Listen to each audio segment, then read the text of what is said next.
সময়ের সাথে সাথে জীবনের পথ বদলাতে থাকে।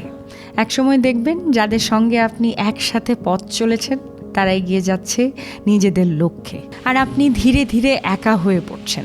এই একাকিত্বই হয়ে উঠছে আপনার নিত্যদিনের নীরব সঙ্গী। একা থাকার এই অনুভূতি থেকে জন্ম নেয় দুশ্চিন্তা, আর দুশ্চিন্তা থেকে আসে মন খারাপ। ধীরে ধীরে আপনি প্রশ্ন করতে শুরু করবেন, আমি এত পরিশ্রম করি, এত অর্জন করেছি, তবু কেন মনে শান্তি পাই না? আর তখনই চোখে পড়বে এক অদ্ভুত ব্যাপার। অলস বন্ধুদের সাথে সময় কাটানো যেন অস্বাভাবিকভাবে উপভোগ্য হয়ে উঠছে। হঠাৎ মনে হবে এরা জীবন নিয়ে এত খুশি থাকে কিভাবে। তাদের এই খুশি দেখে হয়তো একটু হিংসেও জন্ম নেবে আপনার মনে। আর এমন ভাবনা যখনই মাথায় আসবে, ঠিক তখনই মনে করবেন ইংল্যান্ডের ঊনবিংশ শতাব্দীর বিচারক জন স্টুয়ার্ট মিলের সেই বিখ্যাত উক্তিটি, it's always better to be an unsatisfied man than a satisfied pig. এর মানে হলো সন্তুষ্ট শূকরের চেয়ে অসন্তুষ্ট মানুষ হওয়া শ্রেয়। বাংলায় এর অর্থ সহজ, কিন্তু কথাটির পেছনের দর্শন অসাধারণ গভীর। নর্দমায় থাকা একটি শূকরের কাছে এই নোংরাটাই তার সুইমিং পুল, ওই ময়লাই তার খাবার, সেই পরিবেশেই সে সুখে আরামে ঘুমায়। সে সন্তুষ্ট, কিন্তু তার সন্তুষ্টির কোনো মূল্য আসলে নেই। কিন্তু মানুষ হবার যে দুঃখ তা পৃথিবীর সকল সুখের চেয়ে উত্তম।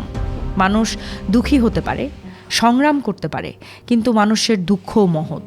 কারণ মানুষ জানে উন্নতির পথ, বোঝে মানে, খোঁজে উত্তর। মানুষের ব্যথা তাকে এগিয়ে যেতে শেখায়, জাগিয়ে রাখে তার মস্তিষ্ক, তাড়া দেয় আরও ভালো কিছু করার। এজন্যই বলা হয় একজন সন্তুষ্ট সাধারণ মানুষের চেয়ে একজন অসন্তুষ্ট জ্ঞানী মানুষ হওয়া অনেক বড় প্রাপ্তি।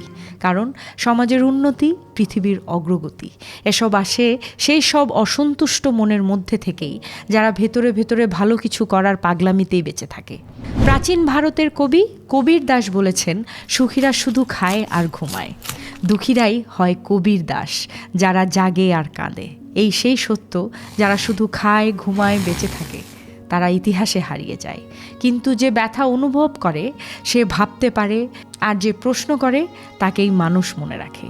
তাই সাধারণ সুখভোগী হওয়ার চেয়ে একটু ব্যথিত কবীর দাস হওয়াটাই শ্রেয়। কারণ সেই দুঃখেই লুকিয়ে থাকে সৃজনশীলতা, বোধ আর মহত্ব। চিন্তা, দুঃখ বা একাকিত্ব এসবই আসলে আপনাকে গড়ে তুলে আরও শক্তিশালী, আরও মানবিক, আরও অনন্য।